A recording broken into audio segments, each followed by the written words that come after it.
Ingeniería y la 13ª Jornada de Ingeniería Clínica SABI 2023.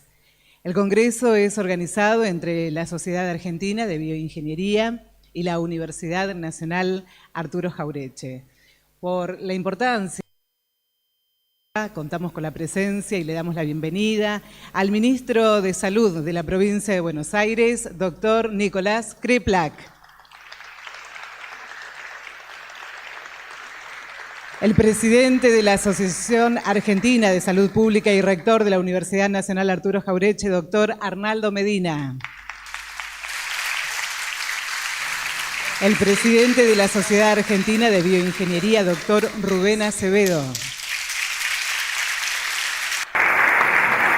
El director general de Infraestructura y Equipamiento del Hospital Nacional Posadas, presidente del Congreso SABI 2023 y coordinador de la carrera de Bioingeniería de la UNAJ, ingeniero Fernando Ballina. Recibimos a la representante de la SABI estudiantil, Carolina Guinart.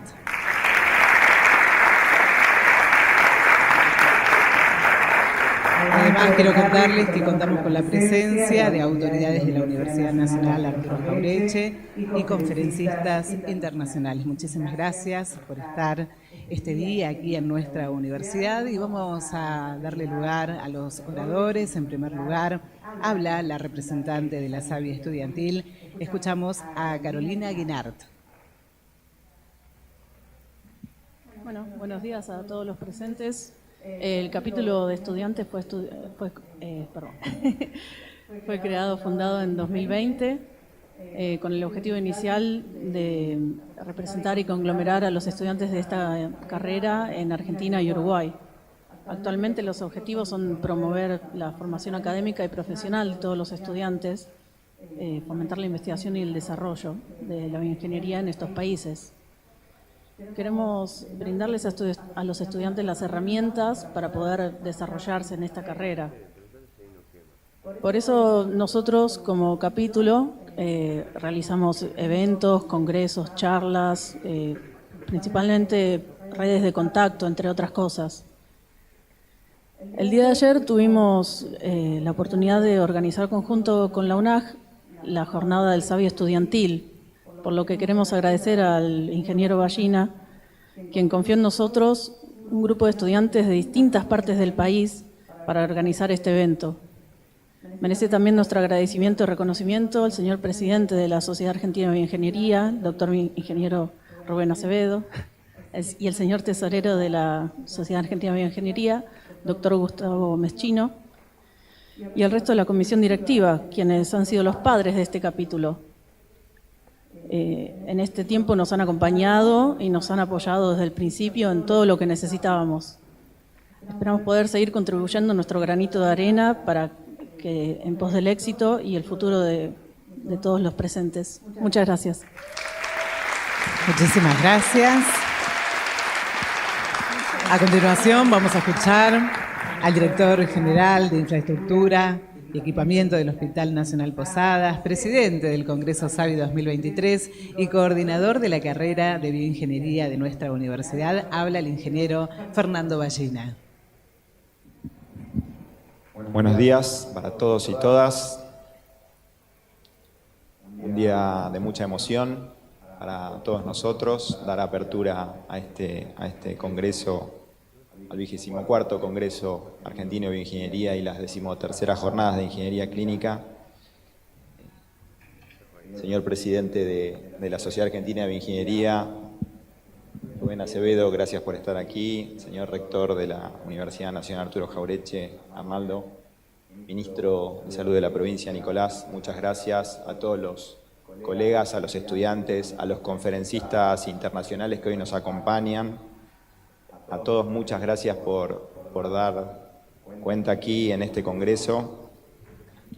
Un poquito de contexto histórico, para los que no conocen, en cada congreso de bioingeniería se define la próxima sede y fue en el congreso del año 2022 en San Juan donde Ruben se acerca para proponernos ser los organizadores de este Congreso, que tenía múltiples desafíos. Primero, para nosotros, una universidad nueva, joven, organizar semejante evento. Y segundo, volver a los años impares. ¿Qué significa esto? Que entre un Congreso y otro solamente iba a haber un año, con lo que significa eso en cuanto a la producción de material científico-académico. Con esos desafíos tomamos la posta y bueno, llegamos acá con mucha alegría. Algunos números del Congreso: tenemos más de 140 papers de altísima calidad aceptados, casi 100 van a ir a unos proceedings de una revista internacional. El SABI estudiantil, hubo 38 trabajos de los estudiantes. La verdad que lo que vivimos ayer con lo que organizaron los estudiantes nos dejó la vara muy alta en cuanto a la energía que nos transmitieron. Está claro que hay futuro. La verdad que felicito a todos los estudiantes. Me quedé impactado con la jornada del día de ayer. Tenemos también casi 30 experiencias profesionales de campo que se irán presentando durante todo el Congreso. Muchos conferencistas internacionales, tenemos conferencistas de Brasil, de Perú, de México, de Estados Unidos, cada uno referente en sus temas. Hay muchísimos trabajos de todas las áreas temáticas que toca el Congreso, muchos trabajos en áreas que están en boga, como inteligencia artificial y ciencia de datos.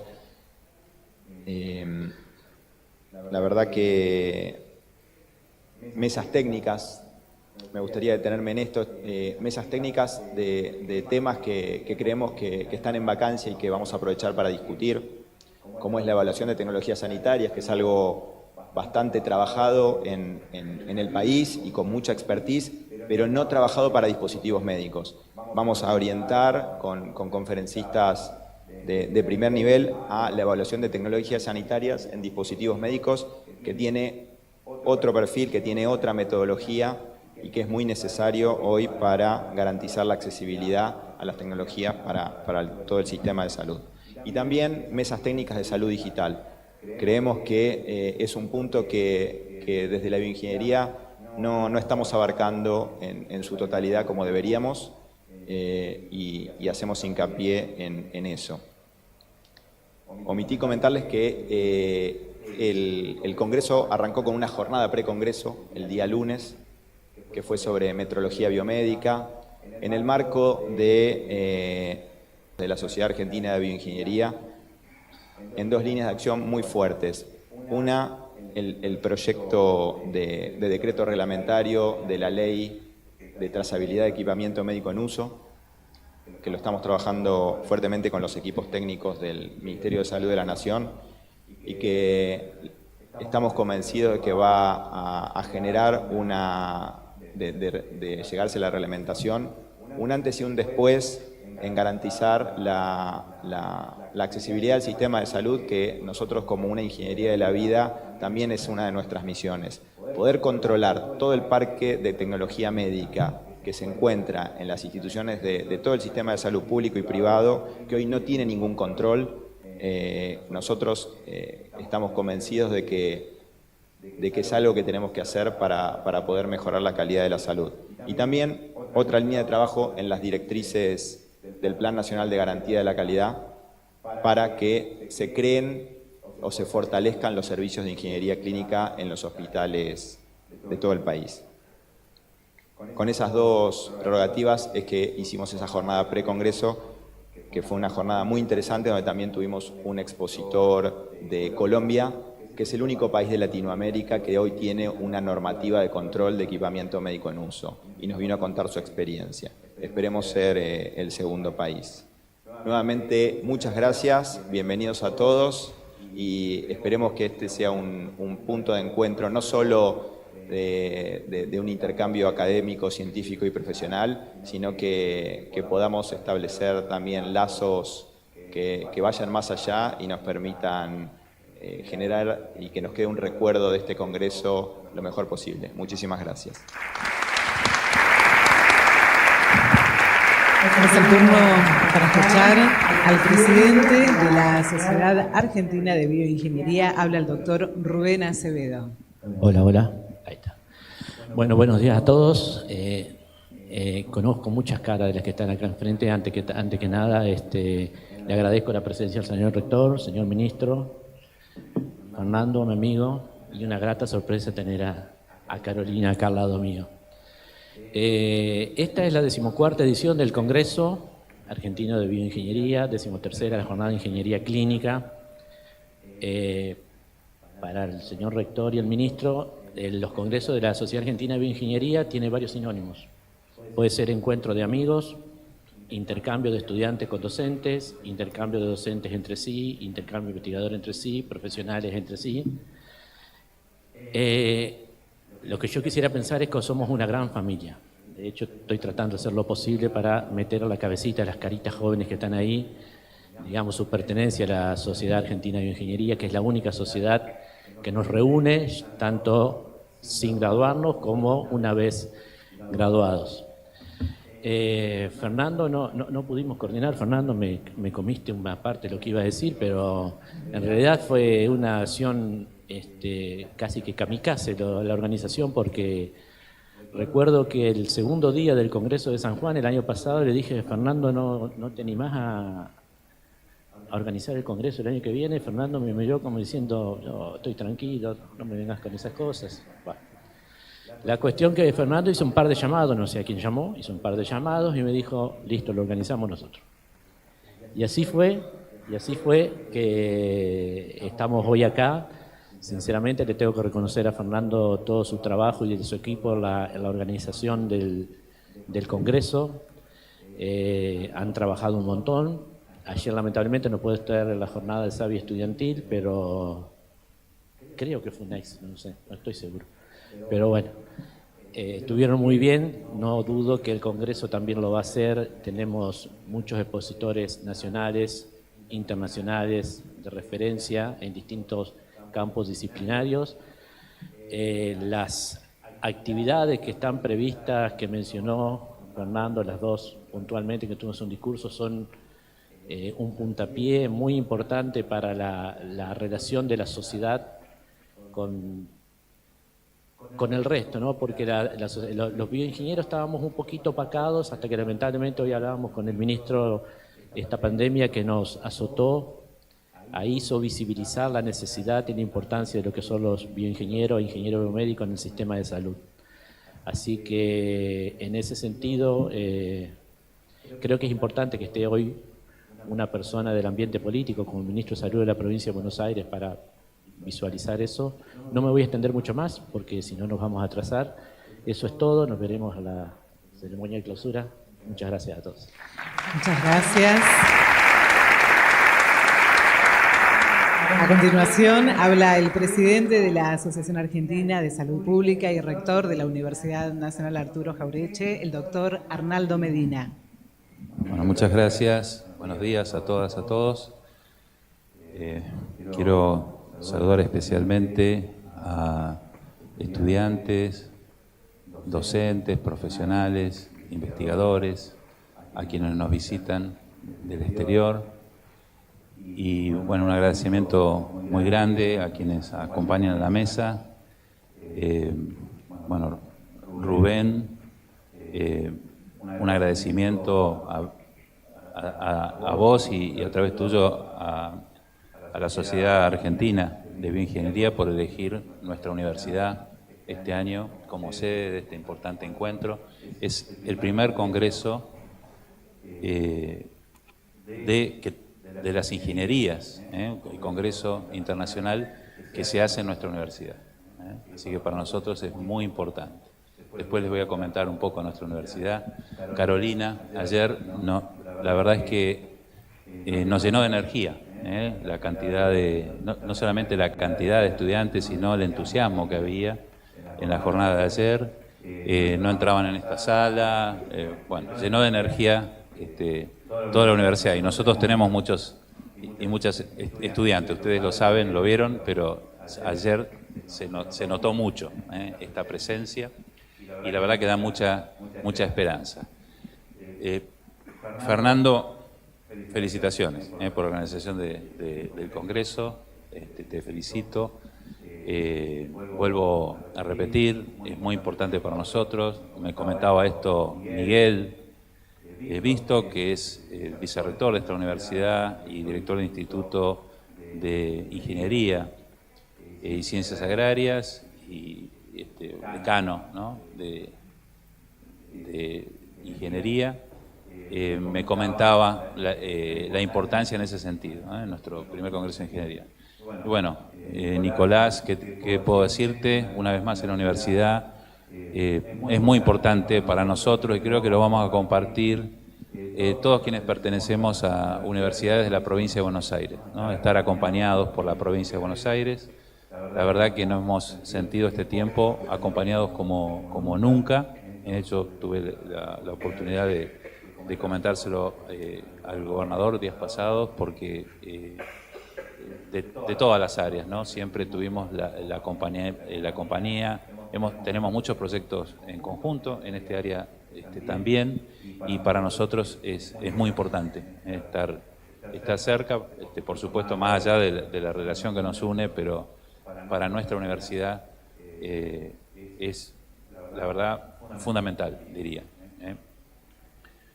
Nuestra universidad, les comento a quienes nos visitan rápidamente, es una universidad joven, es una universidad que tiene poco más de 11 años, es conocida como una de las universidades del Bicentenario, junto con otras universidades que se crearon en este siglo, en una decisión política que fue ampliar el sistema universitario para llegar a territorios donde había dificultades de acceso a la educación superior.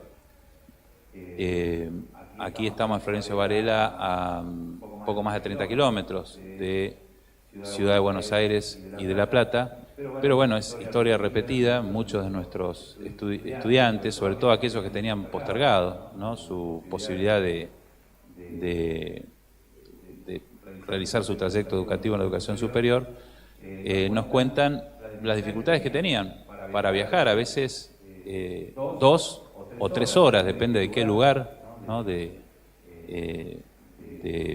nuestros distritos les tocaba ir, ¿no?, a veces con combinación de transporte público, de ida, ¿no?, y después de vuelta. Ustedes imagínense la dificultad. 40% de nuestras estudiantes y nuestros estudiantes trabajan.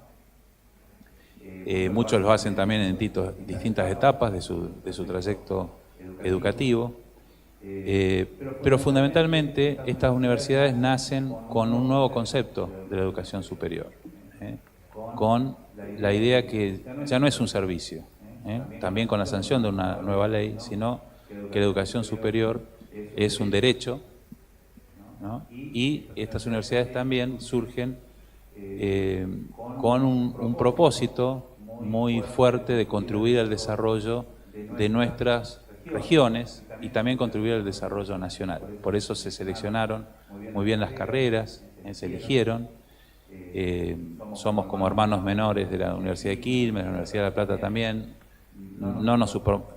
Aquí está el secretario de Salud de Quilmes, Jonathan Confino. No nos superponemos prácticamente con la Universidad de Quilmes. Esta universidad tiene muchas estudiantes y estudiantes de salud, prácticamente más del 60% son del área de salud. Y podemos considerar a la bioingeniería, si bien está en ingeniería, y esto lo hablamos siempre mucho con Miguel, con Fernando, es como, digamos, una prenda de unión, ¿no?, entre salud e ingeniería. Y de hecho lo queremos mostrar más de esa manera. Y esto, bueno, responde a un desafío también que tenemos en general en todas las ciencias y en la universidad, que es la importancia también de la interdisciplina, de los diálogos entre distintas disciplinas. Bueno, eso de alguna manera se produce aquí. Bien, quiero rescatar que nuestra universidad está creciendo mucho, ¿no? Si no estamos en un momento, nos consideramos ya una universidad consolidada en el sistema universitario, tenemos 5.000 graduados entre pregrado y grado, estamos creciendo mucho en posgrados, incluso con posgrados que están vinculados a la bioingeniería también, y 2.500 estudiantes de posgrados tenemos actualmente, estamos creciendo el número de sedes, pero fundamentalmente en investigación y en vinculación con nuestro territorio, por ejemplo con empresas, ¿no? Tratando de colaborar en mejorar el sistema productivo y de fortalecerlo. En laboratorios, bueno, nuestra universidad hoy tiene 16 laboratorios ya funcionando o próximos a inaugurarse ya este año, y contamos también con laboratorios en ingenierías en general, que por ejemplo ciencia de datos, que obviamente tiene mucho que ver con lo que la bioingeniería lleva adelante, pero bueno, contamos con un laboratorio hoy para biomodelos, estamos trabajando mucho con eso, se trabaja mucho con el Hospital del Cruce, tenemos un acuerdo con la provincia de Buenos Aires también, con este laboratorio, y estamos en nuestro crecimiento, que viene apoyado por políticas públicas muy importantes, como es Construir Ciencia, que también contamos con el apoyo de la provincia de Buenos Aires para este desarrollo. Estamos construyendo una superficie nueva de laboratorios, y allí está el laboratorio de biomodelos, ¿no? Y también otros laboratorios como metrología, recién se mencionó, que son muy importantes para nuestro desarrollo. Bien, en eso estamos en la universidad, estamos también en las carreras de ingeniería, por supuesto, y no quiero dejar de mencionar la importancia del apoyo de las becas, ¿no? Las becas las Progresar, ¿no? Para todo el sistema universitario, y las becas Manuel Belgrano. Hay en este momento aproximadamente 50.000 becas en Manuel Belgrano, 600 están en nuestra universidad, ¿no, Miguel? Más o menos. Que están en el área de ingeniería y son muy importantes para nosotros. Estamos preocupados también por los trayectos educativos, la terminalidad de esos trayectos educativos. Nos interesa mucho que puedan tener trabajo en la región, cerca de la universidad, porque no en nuestra universidad. Hemos creado una sociedad anónima de tecnología para poder dar trabajo aquí, ¿no? en la universidad, a nuestros docentes y a nuestros estudiantes fundamentalmente avanzados, para que no se vayan en oportunidades laborales y abandonen sus carreras. Quiero agradecer a docentes y estudiantes fundamentalmente en nuestra carrera por el trabajo que hicieron en la pandemia. Fue muy importante, la puesta en marcha de todos los modulares que se construyeron en el conurbano, en la provincia de Buenos Aires. Estuvieron nuestros estudiantes aquí de la JAURETCHE contribuyendo, apoyando para ponerlos en marcha. Fue una tarea épica esa, y quiero agradecérsela. Y también trabajaron en la puesta en marcha de hospitales nuevos, como fue el hospital de Esteban Echeverría, como fue el hospital Favaloro, también en el Cuenca estuvieron colaborando, y bueno, eso nunca vamos a terminar de agradecérselos. Quiero, para ir finalizando, algunas reflexiones, ¿no? Respecto a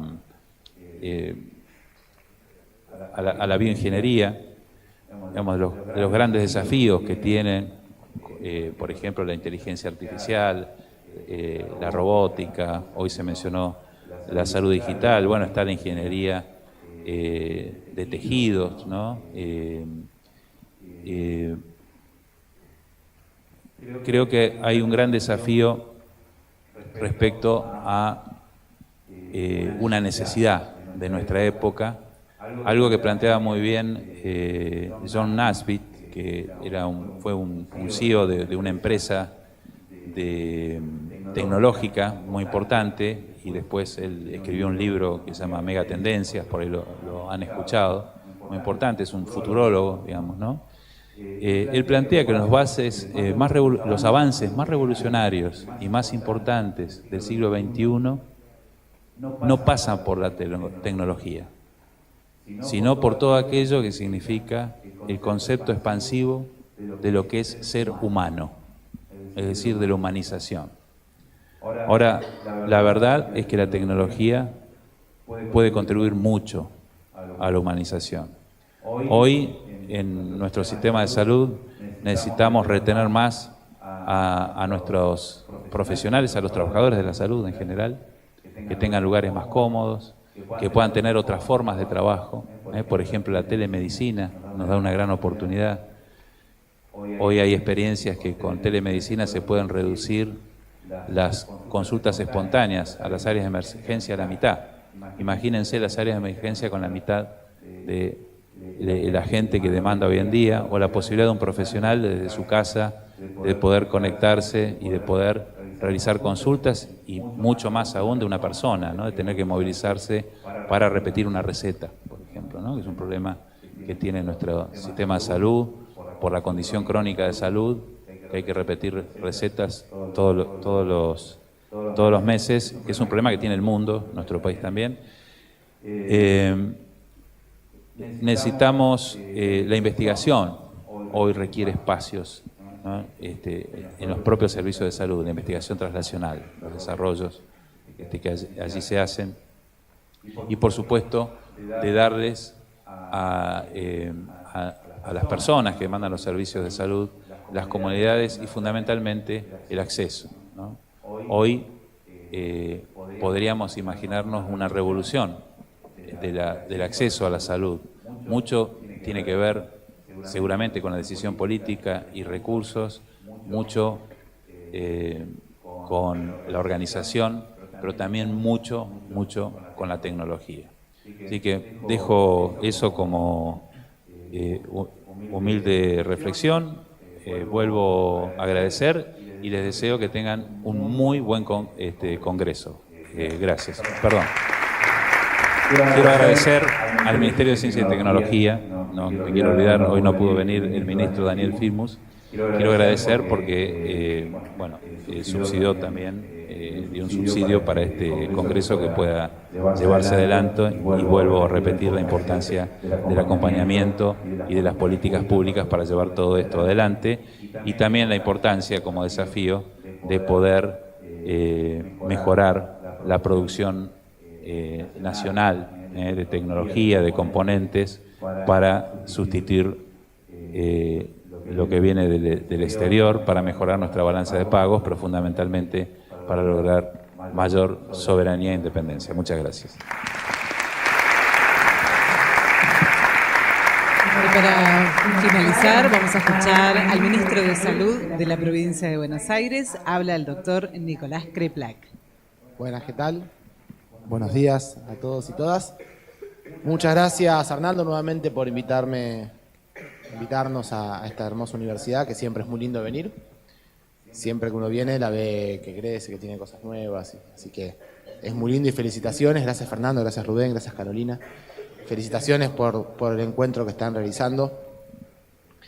Para nosotros esto es muy importante. Cuando me invitaron no dudé en la necesidad de participar.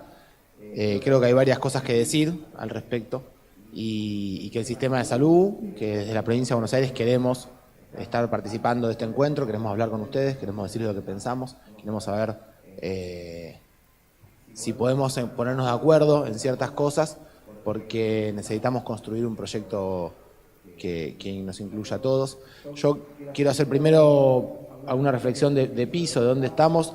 Nosotros tenemos en nuestro país, y por suerte en nuestra provincia también, uno de los mejores sistemas educativos universitarios que haya en el mundo.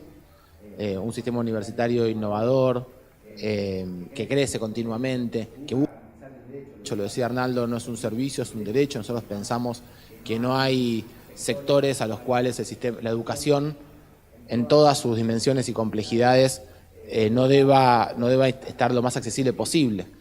Y esa búsqueda enorme, gigante, que motiva la generación de nuevas universidades, pero además que cada universidad se piense creativamente, se empiecen en redes, se empiecen articuladas en sus territorios, buscando necesidades para su pueblo y pensando también en un modelo de desarrollo nacional, tiene también indispensablemente un sistema científico asociado, un sistema de investigación, de desarrollo, de publicación, que también hay que defenderlo y cuidarlo mucho, que trabaja con esta universidad y que trabaja con todas las ingenierías y todas las bioingenierías en nuestro país. Y también creo yo que tenemos uno de los sistemas de salud más importantes de la región, más fuertes y más grandes incluso a nivel global, con una serie de desafíos muy fuertes, especialmente la inequidad. Es un sistema de salud muy grande, con la expectativa de garantizar el derecho a la salud para todos y todas, en un país muy grande. Argentina es uno de los países más grandes del mundo en términos de extensión territorial, pero además es un país bastante poblado. Así que para nuestra población y nuestro territorio, la búsqueda de garantizar el derecho a la salud para todos y todas de manera equitativa es un desafío muy grande y necesitamos un esfuerzo colectivo muy fuerte. La bioingeniería para nosotros es indispensable. Tenemos un desafío enorme para poder montar un sistema de salud, y esto me parece que es importante. Creo que ustedes, los que trabajan en ingeniería y los docentes y los investigadores, asumo que naturalmente lo observan y que por ahí una parte de la población no lo ve, y ahí entran algunas discusiones que pueden estar tergiversando el debate público. Todos saben que el sistema de salud no son guardias y hospitales. Todos saben que el sistema de salud es algo mucho más complejo, entrelazado, entrecruzado. Ustedes saben bien que no puede haber ninguna institución sanitaria, por más grande e importante que sea, que resuelva la totalidad de las problemáticas de un pueblo. Que es indispensable que trabajen articuladamente, tiene que haber sistemas de salud, que tiene que haber redes y organizaciones del sistema de salud. Y siempre que nos ponemos a pensar entonces en organizaciones y en redes, además de muchas personas que tienen que pensar cómo trabajan, los sistemas tienen que pensar cómo se interrelacionan y cómo funcionan articuladamente. Ustedes saben también que la salud no son tecnologías, que no vamos a resolver la salud porque hagamos una serie de análisis. Espero que sepan que el cuerpo humano no es un auto, que no lo podemos poner en una máquina, enchufarlo para hacer un service. Supongo que todos lo sabemos. Entonces, que es indispensable que tengamos procesos complejos, que sean longitudinales a lo largo del tiempo, que se piensen articuladamente de distintos efectores, que integren la territorialidad, que si desarrollamos tecnología de punta, como nos pasa, por ejemplo, en el Hospital del Cruce, pensemos que hay toda una zona de referencia, en particular la directa referencia con el Cruce, que es el hospital de alta complejidad que tenemos acá, son más de 2 millones de habitantes. Pero esto no sucede en todo el país, y lo puedo decir con más pertenencia, en toda la provincia de Buenos Aires. Casi 18 millones de habitantes, y tenemos todo que articularlo en redes. Todo me refiero a un turno para una resonancia, una endoscopía, un diagnóstico de alta complejidad que sucede luego de una cirugía, y posteriormente el acompañamiento y el cuidado o el seguimiento observado del uso de un tratamiento en un territorio. Todo esto tiene que ser parte de un sistema de salud que debe articular, dialogarse, interactuar. En ese proceso los desafíos, ustedes se imaginarán, son múltiples, tremendamente amplios y diversos y complejos. Uno de los primeras limitantes que nos encontramos, que son muy fuertes y que son difíciles de llevar adelante, es cuando perdemos soberanía. Cuando nos transformamos en un sistema de salud que abre cajas de cosas, que viene de afuera, las enchufa a la pared y puede hacer lo que esa cosa dio en ese lugar donde fue enchufado. Si nosotros no podemos pensar cómo la tecnología se adapta a las necesidades de nuestro sistema de salud y cómo la reperfilamos, la reutilizamos, la reacomodamos, la recondicionamos, la perpetuamos, reutilizamos el recurso. Argentina, ustedes saben que es un país que siempre tiene una tensión por el crecimiento, una tensión para seguir creciendo, necesita expansión económica, y para eso siempre hay un debate y siempre tenemos una restricción. Seremos un país que crece mucho más rápido con menos restricciones económicas externas. Entonces tenemos que también ser muy útiles, versátiles, dinámicos en la utilización de los recursos que tenemos. pero sabemos muy bien que cuando llegamos al punto en el que un tomógrafo es una cosa que importamos, la enchufamos en la pared y luego no tenemos más nada que hacer al respecto, que llamar de vuelta al país de origen para que nos vengan a ver qué pasó con eso que se rompió, o que no podemos hacerlo funcionar como queremos, estamos perdidos en la capacidad de construir eso que decíamos antes de un sistema de salud que llegue para todos y para todas. Cuando tenemos que pensar, no solo, por supuesto, que no puede ser que nuestros equipos se rompan rápidamente porque no tenemos los sistemas de reparación, de mantenimiento, sino también cómo pensamos en la producción propia de algunas de las tecnologías que puedan ser reemplazables, lo decía Arnaldo recién, pero sobre todo yo no me quiero meter ni siquiera en la cuestión productiva, me voy a meter solamente en el sistema de salud. Cómo nosotros nos ponemos a adaptar nuestro sistema de salud a las tecnologías que tenemos y cómo adaptar las tecnologías a nuestro sistema y las realidades que tenemos. Eso demanda un enorme esfuerzo. Los médicos hacemos un trabajo muy grande con todo el equipo de salud, los enfermeros, kinesiólogos, etcétera, etcétera, en utilizar esas tecnologías que tenemos, ese conocimiento que tenemos y cómo podemos interpretar a nuestro pueblo para tratar de hacer llegar la salud de la mejor manera posible. Pero estamos con enormes dificultades si no tenemos la capacidad de hacer que esas tecnologías se adapten también a lo que nosotros vemos como la demanda del sistema sanitario continuamente. Necesitamos enormes equipos de ingeniería, de bioingeniería, de diseño industrial, de arquitectura, especializados en el sistema público, en el sistema de salud, pero lo digo del sistema público porque nosotros tenemos además la responsabilidad de ambición de garantizar la salud de toda la población, incluso aquellos que puedan pagarla en el sector privado o en alguna institución de otras características. Y es una dificultad. No tenemos ni la cantidad, ni los tenemos vinculados con el sistema, y muchas veces cuando los tenemos tampoco logramos que se vinculen de la manera sistémica que nosotros entendemos o creemos o queremos que suceda para nuestro sistema de salud. Es un enorme desafío. Nosotros empezamos a generar por supuesto, equipos dentro de los hospitales de mantenimiento con ingenieros, con bioingenieros, generamos las residencias de arquitectura, empezamos a armar áreas de sistemas e informática dentro de cada uno de los hospitales, armamos redes y un sistema de informatización. Por supuesto, la pandemia fue yo no diría casi, voy a decir medio, no fue tanto un empujón como una patada en la espalda, digamos, había que salir corriendo a hacerse cargo de esto porque si no hubiera sido imposible. En el cual ustedes conocen, no sé, por ejemplo, el Vacunate Buenos Aires fue un sistema en el cual logramos organizar y dar 49 millones de turnos, a ese nivel de volumen y de necesidad. Estamos en un proceso de digitalización de todo el sistema de salud, de historias clínicas, en el sistema de salud, historias clínicas que se desarrollan en universidades públicas, que se elaboran desde los servicios de los hospitales, se mejoran, son colaborativas, son todos los equipos de salud del Ministerio de Salud de la Nación, de la provincia, pero de cada uno de los hospitales también colaboran en la participación de la mejora de este sistema. Estamos armando redes, ahora armamos un centro de diagnóstico por imágenes centralizado con redes que empiezan a aportar las imágenes de los territorios. Piensa en la provincia de Buenos Aires, 300.000 kilómetros cuadrados, localidades de 1.000, 2.000 habitantes con un tomógrafo, a 100 kilómetros de otro hospital o de otra localidad con mayor complejidad, y pensemos, y esto es un problema muy grande, sabemos que nos faltan profesionales asentados sobre todo en el interior de la provincia de Buenos Aires, sabemos que nos faltan profesionales que puedan hacer, por ejemplo, guardias en estos lugares. ¿Y qué le ofrecemos a profesionales? Decimos, bueno, venga usted acá, está solo, venga que usted está solo, va a hacer la guardia y si pasa algo, tenemos una ambulancia. Eso lo tenemos para ofrecerles. No, la tecnología nos permite muchas más cosas. Le podemos poner un tomógrafo y está el profesional en la guardia y si tiene un accidente, llega un accidentado, le hacemos una tomografía y le informa un equipo especializado en La Plata y ya sabe que no está solo. Tiene el soporte de diagnóstico por imágenes a distancia porque la tecnología le permite eso. Sabemos que si tenemos un chico con un problema en su desarrollo, pongámosle endocrinológico, y vive en una localidad del interior, si nosotros no hacemos nada, o ese chico tiene un destino complicado, o se tienen que mudar, irse a ir a otro lugar, desarraigarse.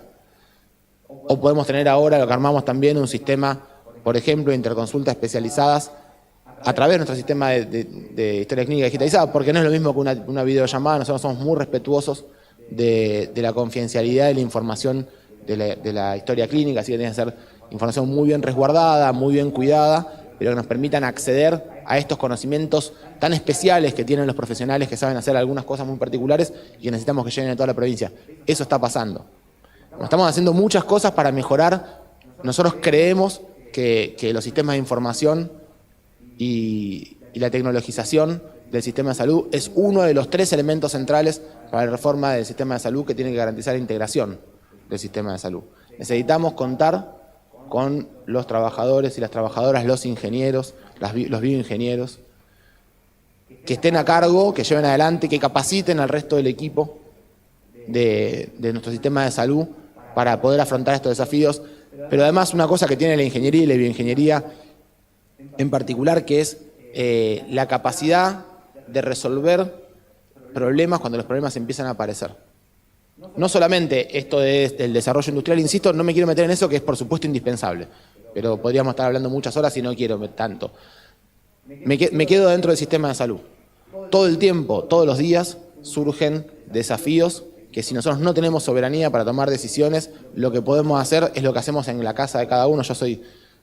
Logro cambiar un foquito y hasta ahí llego, digamos, mi capacidad de respuesta soy médico, claro, por eso soy médico. No, mi capacidad de respuesta es bastante baja, digamos, ante un imprevisto, y lo que sucede es que uno tiene que agarrar el aparato y comprar uno nuevo. Como se rompió un aparato, no sé qué hacer con esto, compro uno nuevo. Bueno, quizás a escala domiciliaria, sacamos ahora 12 y se resuelve. Digamos, el Banco Provincia tiene descuento, lo resolvemos. A escala hospitalaria es otra historia esto. A escala de un sistema de salud, con las enormes complejidades, todo el tiempo tenemos problemas con la tecnología, el equipamiento en los hospitales, y no podemos tener como respuesta, hay que tirarlo, hay que cambiarlo y comprar uno nuevo. Por lo costoso y por lo inútil que sucede para un sistema tan complejo, que no tengamos la capacidad de adaptarlo. Necesitamos entonces esta enorme cualidad que tienen los bioingenieros, que es, ante un problema, desarrollar innumerables soluciones posibles.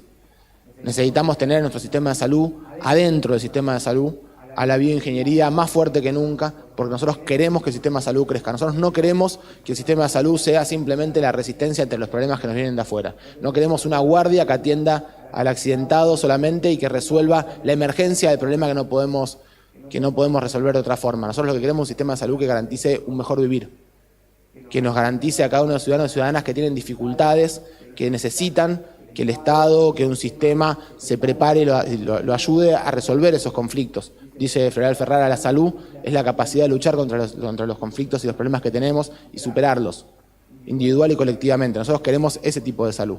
Nosotros necesitamos que nuestros bioingenieros y nuestros equipos nos logren ayudar a tener las prótesis, las ortesis necesarias y asociarnos con la universidad para poder desarrollar los elementos indispensables para que cada uno llegue a su máximo potencial individual y colectivamente.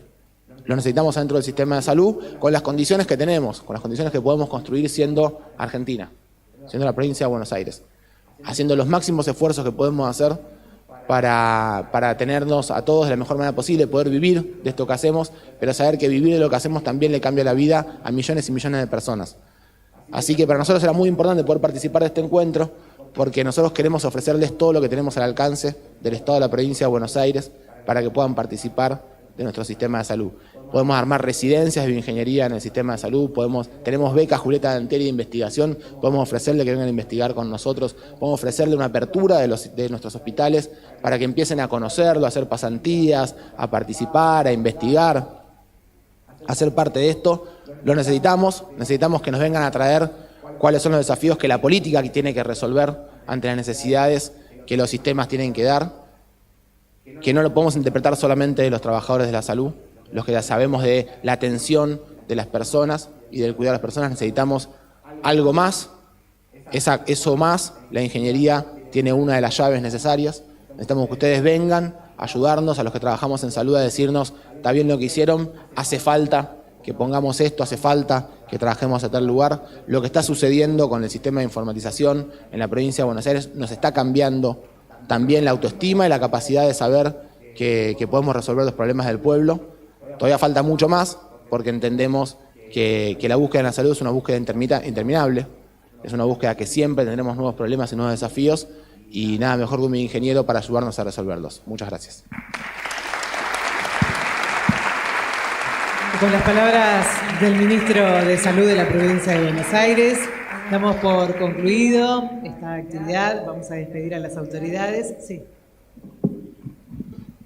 Una palabrita nada más.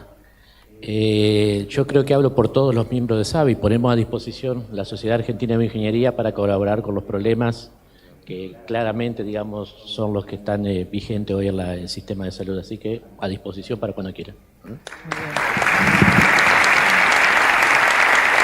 bien. Ahora sí, vamos a despedir a las autoridades. Muchísimas gracias. A ustedes les deseamos una excelente jornada y que disfruten mucho de nuestra universidad. No se vayan ahora porque ya comienza la primera conferencia. Muchas gracias.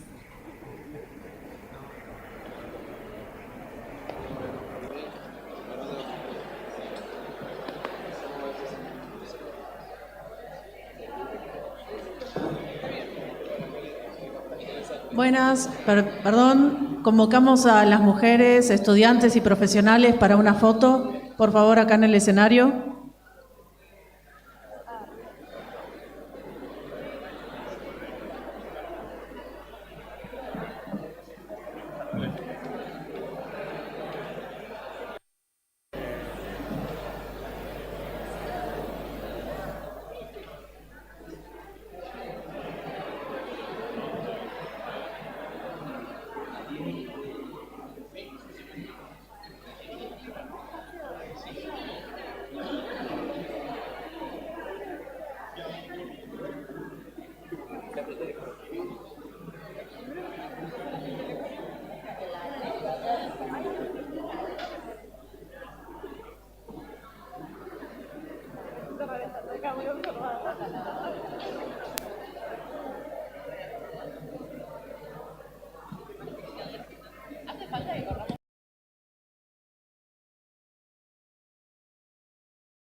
Now, when we met at Chile and we invited him to be here, he always have been very supportive to SABI and to MBS, always, and so it's a big honor.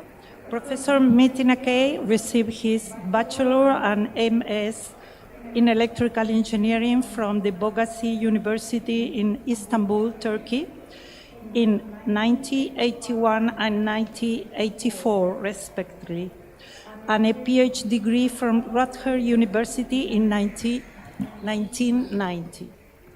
He is currently the founding chair of the new Biomedical Engineering Department at the St. John Dune Professor of Biomedical Engineering at the University of Houston. Professor Aki has played a key role in promoting biomedical education in the world by writing and editing several books, editing several special issues of prestigious journals, including the Proceedings of IEEE, and giving more than 100 keynotes, plenary, and invited talks at international conferences, symposiums, and workshops regarding the emerging technologies in biomedical engineering. MEDINA currently serves as the past president of IEEE MBS, and thank you again for being with us here.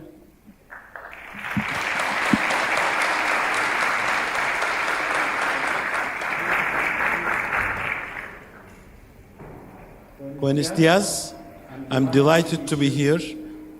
My wife and I, we are thrilled coming back to Argentina, and we always feel at home when we come here. We have several distinguished colleagues and friends. Actually, one of my oldest friends, Ricardo Armentano, and also we have known each other a number of years, several IEEE activities, and also Virginia, she's also our dear friend, old friend, good friend. I think we have also many distinguished colleagues here, Ping Sang and Suli, and I'm delighted to be Rosanna in their presence here to talk. My talk is going to be a little bit mix of many things about the future of healthcare as well as healthcare innovation, and I will focus on our research towards the end about the brain, and I will also share with some of the vision for the IEEE MBS, and especially the last 2 years, our society significantly changed the strategic planning for the future.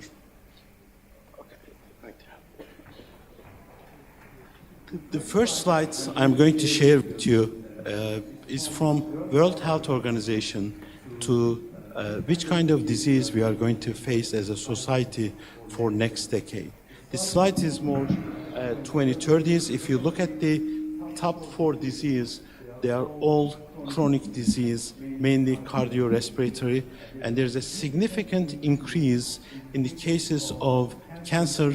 Cancer is right now is a global disease you will see everywhere in the world. And the third, the biggest challenge is going to be mental and the brain. I will touch base on a few items because we do live longer, and we had the pleasure for women 85, men 80, developed countries, and the women always live longer than men. For this, I believe that women are smarter than men. They know how to take care of themselves. But the living longer also certain disease, especially neurological disease, including Alzheimer's, Parkinson, and we have to face the great challenges in those areas. But the knowledge-wise, when it comes to brain, I'm not neuroscientist. Training-wise, I'm electrical engineering, then I did my PhD in biomedical engineering. But when I look at the neural development, neural systems, our knowledge is actually goes all the way back 2,500 years ago in China, and the medical physicians, private physician for emperor, the knowledge is the neural system is the same. Actually, he first discovered, I will call, the epilepsy, because emperor was having seizures, and he knew that is a group of the neurons somewhere in the brain, they are not functioning properly, and there's a synchrony, asynchrony, and he felt that he can open the brain and remove or silence this group of the neuron. Of course, Chinese, they don't need enemies, they are enough each other, and other people said that he wants to kill emperor, so the emperor put him in jail. During his jail, he wrote all these nerve-related activities. It's almost a beautiful book in Taipei, and if you have time, if you visit Taiwan, you will see this fantastic book. So the knowledge is the same, but one thing is really put the biology and medicine in the frontline engineering innovations. And if you look at any doctor's office, any hospital, wherever you go, almost everything envisioned, designed, and built by engineers.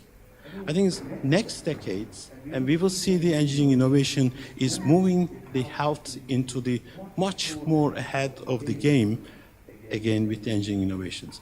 The folks, they developed vaccines, and they are still working on the vaccine design. In fact, both scientists, biomedical scientists, and also engineers, biomedical engineers, and almost 75–80% of the employments at the biopharm industry are from biomedical engineers right now. So it's a fantastic time for the young people to think about the getting involved with the biomedical engineering. Next, please. This could be the little bit old slide, and Tom Skalak and I was invited to lead the Engineering Education Summit. It was sponsored by National Science Foundation long time ago. These numbers could be even before the pandemics, just the spending for biomedicine, biomedical engineering area in the United States alone. So majority of the funding or the sponsorship are related to biopharm engineering. And the biopharm engineering, biopharm science is almost $1 trillion. The second one is for innovative medical devices, but is majority of this funding going to more orthopedic engineering, then cardiovascular, then neuro. But I believe that next decade, neurotechnology will surpass the cardio. This is changing fast and quick right now. Next, please. So this is one example I would like to share with you, the importance of the institutions. This is one institution contribution to global market, global economy. We are talking about $1.9 trillion, almost the GDP of India or Italy. One institution. Their contribution, employment-wise, more than 5 million people were employed with their companies, with their contribution, intellectual contributions. And if you even look at this, as we are talking about the companies, this number is very old, 2019. I believe that right now more than 40,000. So this one institution is Massachusetts Institute of Technology, MIT. So their contribution to global economy is equal or better than India and Italy alone. I don't know the GDP of Argentina. I believe that somewhere $600–700 billion. It's that institutions also contribute much higher than Argentine GDP. The reason because education system is last 2 decades, is the focus is more translational research. Science is not for science. Science is for people, for economy. Everything should have return on investment. We have to translate, we have to build companies. So the mindset of the students graduating are not looking for a job. They are looking for changing the healthcare industry, building their own companies. This is a trend everywhere. Even I'm a department chair. 4 of my professors, they have their own companies. I do want them. I do want every single professor must have their own companies. These 4 companies they built mainly were sponsored by National Institute of Health. Initial funding $500,000 and then $2 million. And the CEOs of the companies, they are graduating students. So they are building with their students the company. Okay. Next, please. This is the department that I founded. And if you look at this building, second floor biomedical engineering, every floor related to bio and medicine. I think it's, as said before, medicine and biology are extremely important should not be left alone to biologists and medical doctors. So this is a good model in a way that is we are the first biomedical engineering department. Lab structure is biopharm related. It's almost like you are in pharmaceutical industry. In fact, 2001, when I was interviewed by RAI, 23 years ago, I criticized the name biomedical engineer. I mentioned that one day we should get used to spell healthcare engineering. Is going to feature. And I said, one day I will build a biomedical engineering department. Half of the faculty, professors, will be from industry, actively working industry, and should be the shared space from Intel, Medtronic, Abbott, and others to build a close collaboration, integration. That way students can get internship, faculty can work together, they can co-invent, co-mentor, co-produce, and they can change the healthcare. Next, please. Thanks. This is Houston, almost 3 miles, 3.5 miles from my office, and is the largest medical complex in the world. There are 37 hospitals, 4 medical schools. Every day, almost 150,000 people, patients, they come for treatment. Of course, 150,000 medical employees, medical doctors and nurses also in this area. We are talking about 300,000 people, and they come to this area. For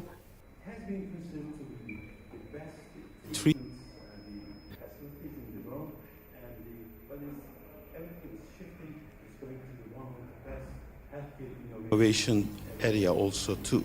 With the presence of the Robinson, who was the cardiac surgeon at Stanford, he was hired to Texas, Houston, as the CEO of the Texas Medical Center. And the focus shift is we have to translate our research, not only provide treatment. Of course, lots of funding, donations, some numbers. It's for example, Sheikh Zayed of United Emirates recently donated unknown amount of money for MD Anderson to have 2 new buildings. But if you look at all those names, from Baylor College of Medicine to Texas Heart Institute, and also the Methodist and the MD Anderson, is an incredible opportunity. 4 medical schools, 2 of them are very unique. The one with Texas A&M Medical School. Okay. The difference, your medical school system and the United States, you go to the medical school after high school. In the United States, you have to get the degree first, and then you go to medical school. Our medical school, 4 years. I believe yours is 6 years, if I'm not wrong. Okay? So the old traditional medical doctors for the 30 years ago, they are not good. They were not good with technology. They were always busy and constantly treating the patient. Things changed so much last 2 decades. They are part of the innovations. They have patents. They have companies. And also, these 2 medical schools in Texas, the focus is ENMED, engineering medicine. So most of the students are coming from engineering background. They are very familiar with technologies and computation science. And they are graduating as a medical doctor. And in fact, all the medical doctors we have been interacted, either they have master's degree in biomedical engineering or MBA degrees. So it's really shifting. Our medical school, new one, University of Houston, the great visionary Chancellor René Cator and Steve Span Dean, they focus on more community disease, not public health, but population health, especially for economically disadvantaged communities. Next, please.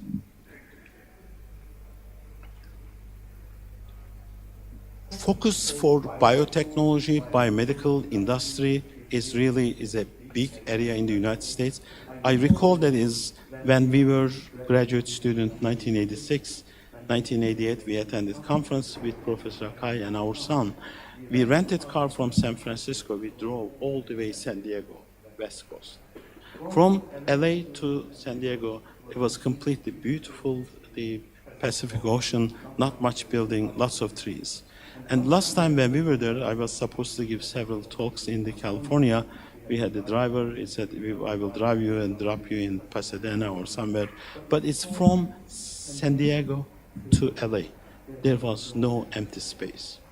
More than 5,000 small, mid-sized companies were built.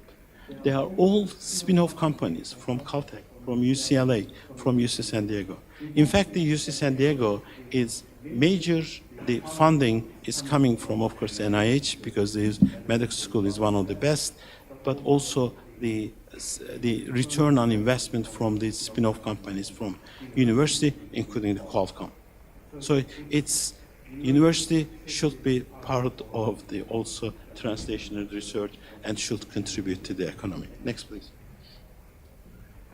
In Houston area, it's 30 years ago, we didn't have so much companies, and right now we are talking about more than 500 life science companies just in the inside Texas Medical Center or 10 miles radius in this area. If you look at the composition of the companies, of course, digital medicine, digital health is one, the drug development and life science. Next, please.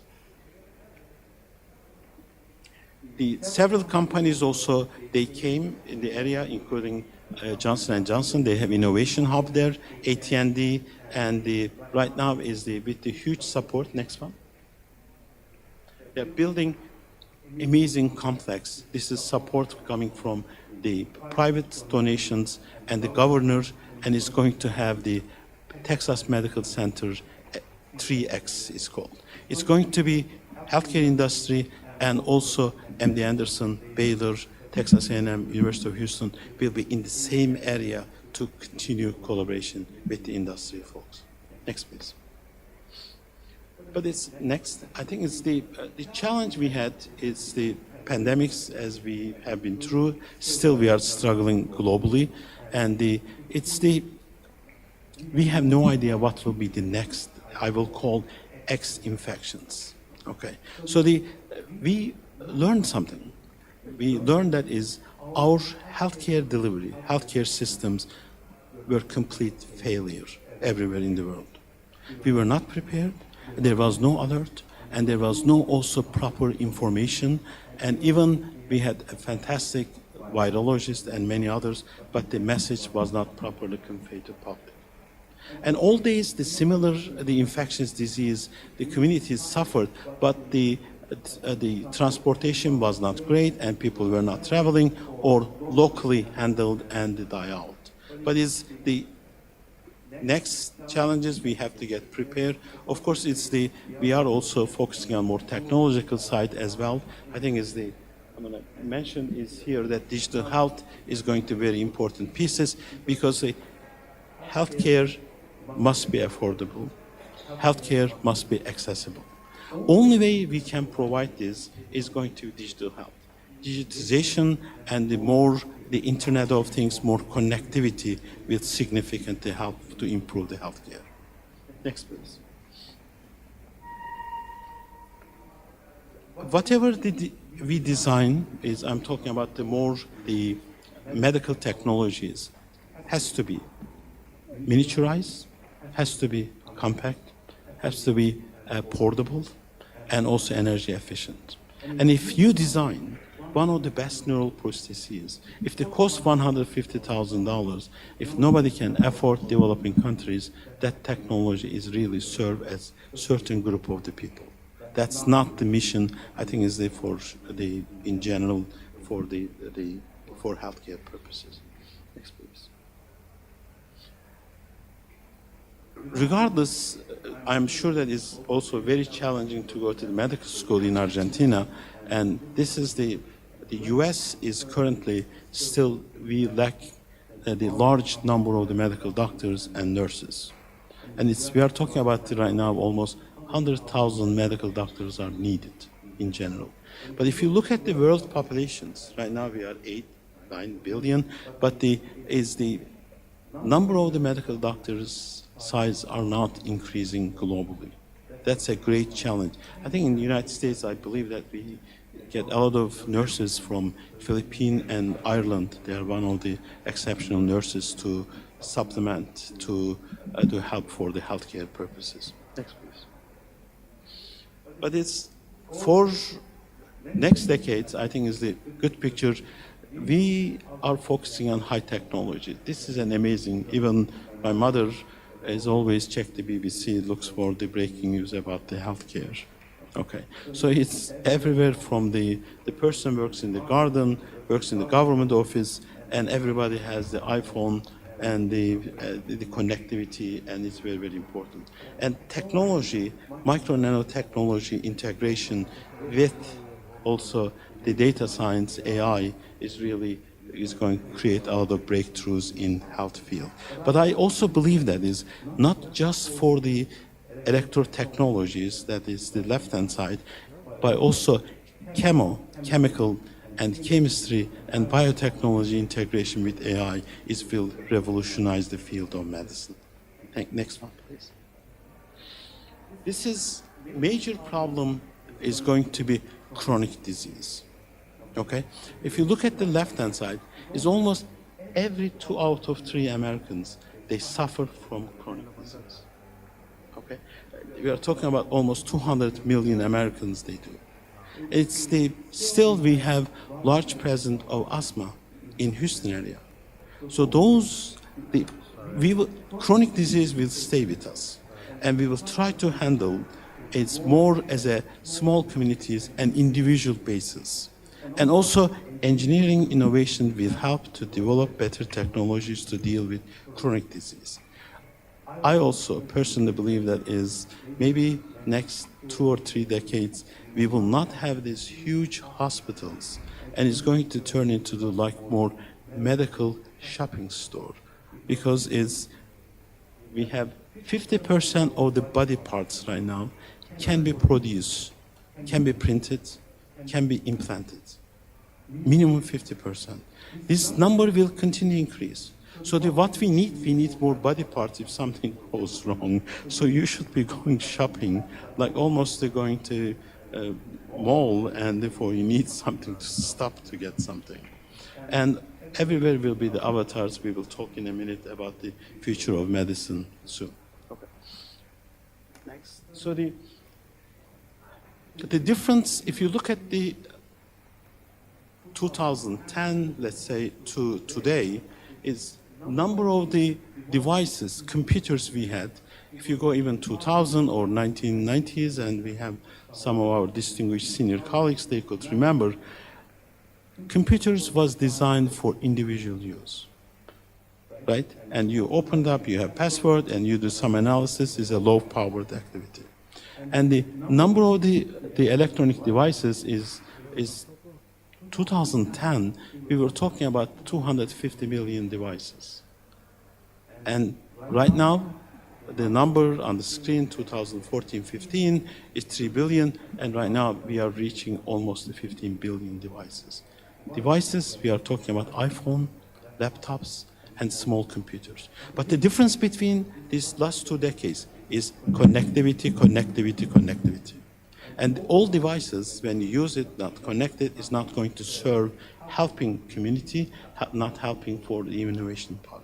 So it's a big changes right now to connectivity-wise. Of course, the Internet of Things is the next, the great help on this. Next, please. The healthcare is significantly changed. If you look at the Health 1 or Health 0, whatever you name it, is the old time is more, it was personalized healthcare in a way that is one doctor, one person you go see, and you talk, but the remedy for the treatment purposes was much more natural. So they were not producing the drugs really to make money. They were making the drugs to treat the people. It was not really the more profiting, and it was not an issue. It's Egyptians, and they were the one is one-to-one correspondence. Things change. If you look at the pre-20th centuries, and of course the old one was not really accessibility only limited, because you need to have a doctor, right? And the 2020 is moving into the evidence-based, scientific-based medicine, and the 20th century is also modern medicine we are talking about, and we immediately think about one of the oldest hospitals in Europe, in Siena, and also the Greeks, but actually the modern medicine start in the Arabic world. And the Ibn Sina was among the first, and also this civilization moved to Iberia Peninsula and the Moor civilizations, and that time, regardless of the ethnic background and religion, and the many people from Jewish and Catholic, Orthodox, Muslims, scientists, they always work together. And I'm talking about the 9th, 10th, 11th, 12th century, until the Mongols came and everything changed spectrum. Okay, but right now is the healthcare 4 is the more integration of the technologies, AI, data science, Internet of Things. I think we are more democratized, but I think the important is healthcare must be equally distributed. Healthcare should serve the community, and basic healthcare is a need for human existence of the human. It should not be the profit for anybody. Next one. So in precision medicine, I put these 10 drugs at the left corner. They are the most popular drugs, widely used for everywhere. If you look at the impact or effectiveness of those drugs are super negative, actually. The one is at the upper left. I want to look at, make sure that is for schizophrenia. So these drugs is used by 5 patients, only 1 of them can be cured. And if you look at the others, is for example, cholesterol. If you look at that, is only 1 out of 20 patients can be cured. Because these are the generic drugs and no the genome structure or gene pathways of the individual patients considered, and it's more put on the market and they make profit out of it. But as things are changing, of course, the more precision medicine idea, if you look at the right-hand side, the lower part is we need to have precision medicine and needs to be designed drugs to treat the individual subject. It's going to be very expensive, but it's going to be very effective. Next one. Everything starts, in fact, actually for a sample of the drop of the blood, actually. Next one. If you look at this, that's why I would like to emphasize the importance of microfluidic systems. And of course, the microfluidic system is really worthless unless there is an intelligence involved. Sensors has a limited power unless equipped with intelligence, AI, I mean. So if you look at this, getting 1 drop of the sample, we can, in like 10 to 15 minutes, we can tell about the patients, whether or not patients suffer from lupus, immunodisease. And right now, the brain chips, Dr. Aka and I, we have been working. This has been chosen as the number 2 out of 6 million papers published with IEEE, and our article was read more than 100 million people globally. It's focused on the chip. We can get small, tiny samples from freshly resected from tumor, from GBM, and we can put in the brain chip, and we can tell which combination of the drugs were which patients. It's not really in clinic trial right now, but also we are right now merging with our new brain chip with the brain GBM with the neurochip, and we are going to look at also influence of the GBM on the neuron. I think this field is really remarkable. Let me tell something for students. I had no clue about the cancer research until I was invited to European meeting about the oncology. So I was sitting at the corner of the room. I was very close to the door to leave the room in case if I don't enjoy the talk. I listen and listen more. Then I realized that nobody is smarter than engineers. And we can develop it. I stood up, I said, I have a question. I said, why not to have samples from the patients and use the microfluidic systems and test the different drugs. I gave them example, Turkish bath, and the 4 corner, the water is coming, 4 corner, we can put the drugs. And we can have unknown number of the microvalves, and we can have mathematical model, we can determine the content of each drug in each microvalves, and we can look at which one kills the most that patient A, and that combination could be useful. And it's for 5-10 minutes, it was silence, and then came back, we start meeting with the people, and we did it within 3 years. Okay, so it's even the small ideas you can have it may have an impact. That's why it's very, very important. Okay. Next. Oh, can you go back again? So from this microfluidic system and using the AI and the modeling and data science purposes, we are really looking for profiling for each subject's the genomic profiles. This is very important because if you do not understand the drug, which drug is affecting which pathways, and that drug will not going to be very effective. That's the problem with this one. Okay, next.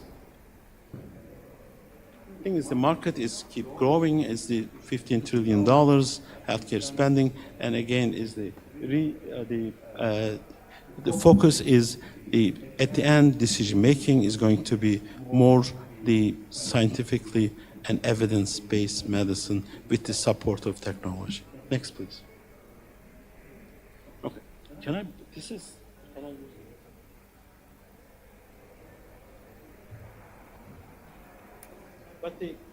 is actually the vision of Ali Tinazi. He's currently CEO of the Lifespin. He used to be the global head of the HP, dear friend, dear colleague.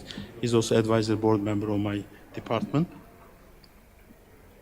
The merging with the chemical concept with AI, and it's going to really revolutionize the healthcare. So we are not looking for technology, but biotechnology, chemical technology with the AI.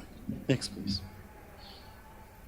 The future of medicine, I put this is the 2053 vision, and as a president, it was the 100 years anniversary. IEEE has also 2050 vision, and was looking for what will be the medical field in 2050, right? And I know it's 2050s, we will be printing medication at home. We will be doing many testing by ourselves at home. Gene sequencing we will be doing at home. And we will not have the doctors, or you will not be going to the hospital, especially for young people. I know you will see those days, not me. And Avatar will come with these small bags and is going to cooperate with you.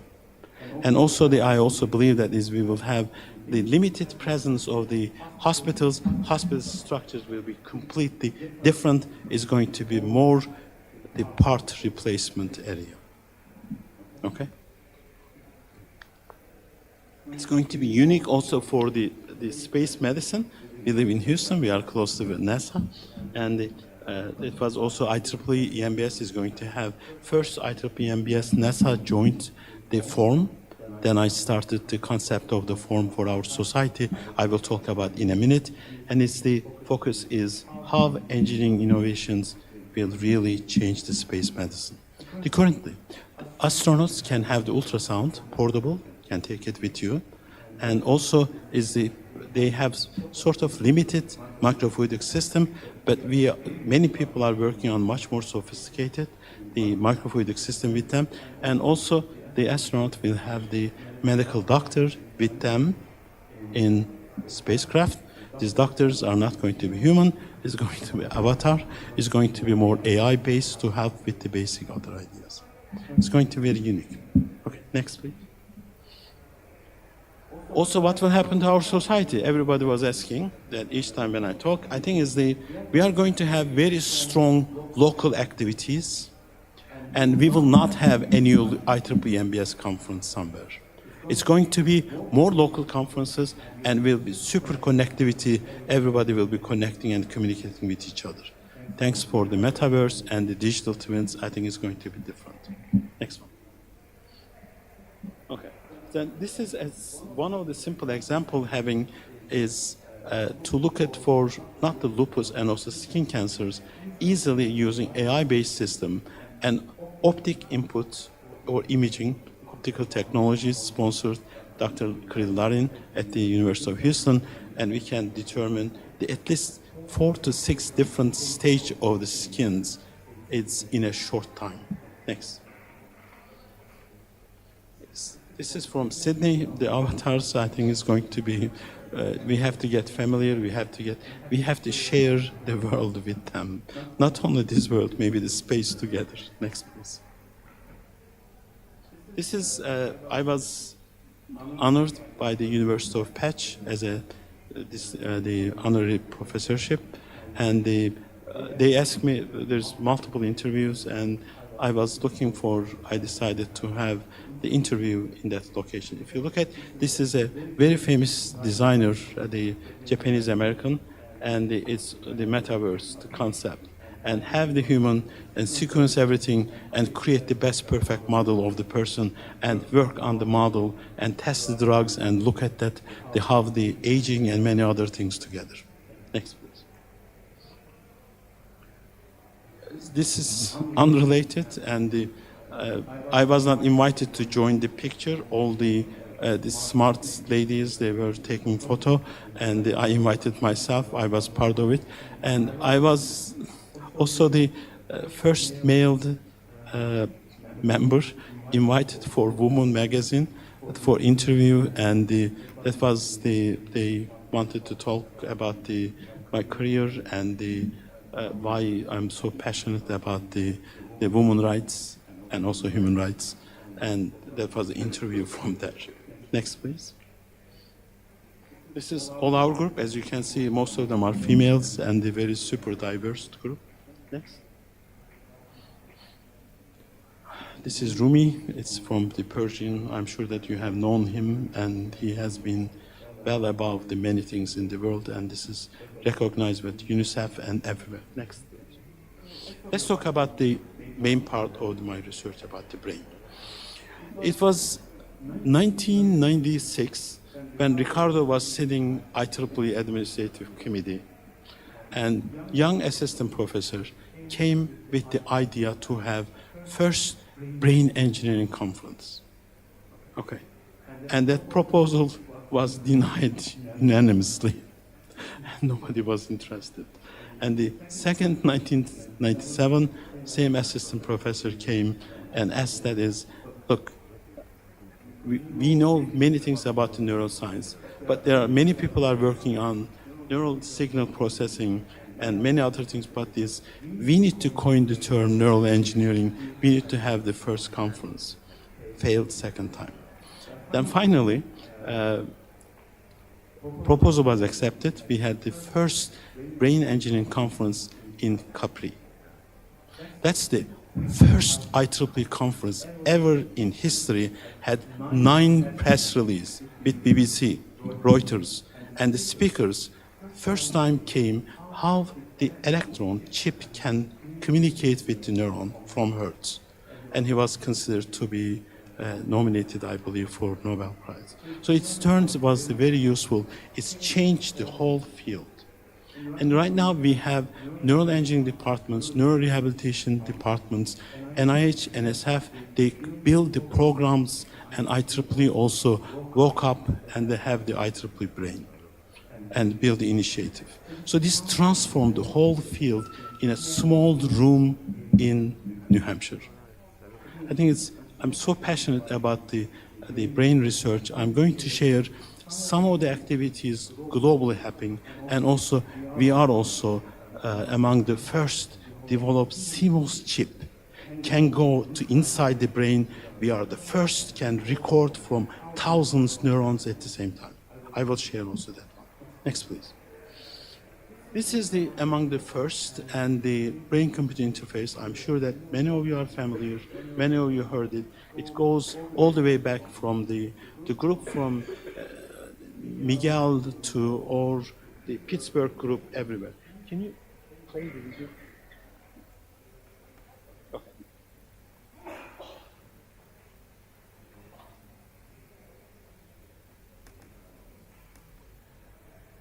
One thing is that arm is tied to body, and also inside the brain there is a very crude, old-fashioned the electrode arrays. Utah electrode is implanted. So idea is behind, is it possible to record the electrical activity of the brain and decode it and then turn electrical parameters into the mechanical properties and control the neural processes. Let monkey thinks that it's using is an arm, is a neural processes. So we are going from multidimensional electrical signal into the more torque angles for mechanical neural processes. Okay? With the early part, monkey struggles and try to move the arm with the learning, and when you provide the food, and is each time feedback is a visual feedback, is correcting the trajectory, learning better and better. Actually, they do better than human. Okay, next. Later is next one. Next slide. This is from the Harvard group and also the Boston. They have pioneered the research. They were either use the outside electrode arrays or implanted inside the brain. And this young lady, next, play the video, please.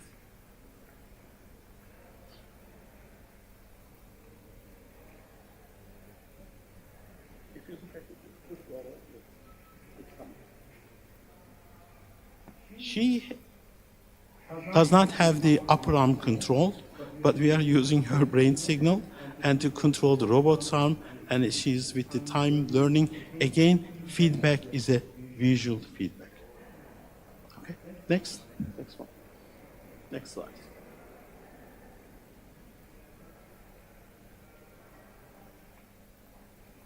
This is from Silvestro and Michela, is the EPFL group right now. It's one of the most advanced brain institute, in fact. And Silvestro should get the credit, and I'm also co-author with him on this. But it's the using, again, to control the from EMG signal, because EMG signal is nothing more than EEG advanced, and the improved and signal to noise ratio is higher than brain signal, and it's to control the arm. As you can see, if you look at how the fingers has been moved. It was the first study, actually. Next. Next.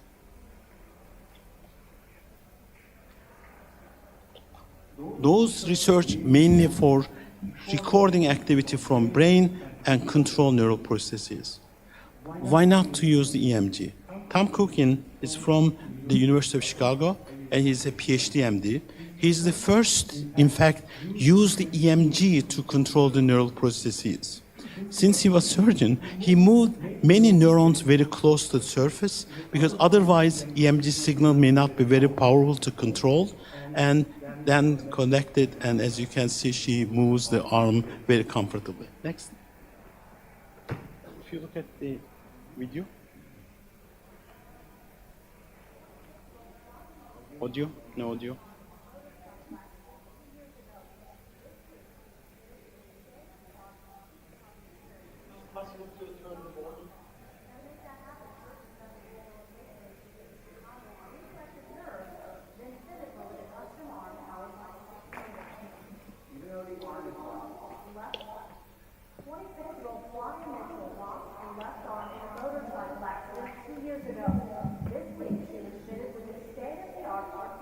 Prosthesis controlled by the patient's thought process. Now, to make that happen, surgeons at the Rehabilitation Institute of Chicago redirected nerves, then fitted her with a custom arm powered by 6 motors. Even though the arm is lost with its bone and muscles, the nerves are still alive, and they still carry information from the brain about what the arm should do, and you could simulate those nerves, and you'll perceive sensation in the missing arm. I just think, I want my hand open, and there it goes. I want my elbow to go down, and it just goes down. Mitchell says she'll sometimes catch herself smiling because she just did something she thought she would never be able to do again. Next. 26. Next. Okay. Can you click the video at the upper one? First neural prosthesis actually was developed by the Germans at the end of 19th century actually. It's nothing to do with the Second World War. Because after First World War, people were coming and losing the upper and lower arm. If you look at the degree of the freedom is only 2. And it's the early one, open and closing. In fact, that's what I do in the kitchen. When I was assigned to cut potato, I used only 2 of them. Okay. That's not a difficult test. But if you look at the lower right-hand side, yeah, you can click them. I'm sure that your parents watched this movie. I don't think you watched this movie. I'm talking about 40, 45 years ago. How intelligent people and how foresee something that time. What's unique about this? They figure out that is neural processes will not be functional unless there is a sensing. This sense, touch, should be carried to the brain. It could be pain, it could be hot, it could be anything that you can, and also exert the power, also feedback coming back again. So it's right now is the starting 2010 in the US DARPA Defense Advanced Research. They funneled a lot of money to look for the neural processes with sensing. Next one, please.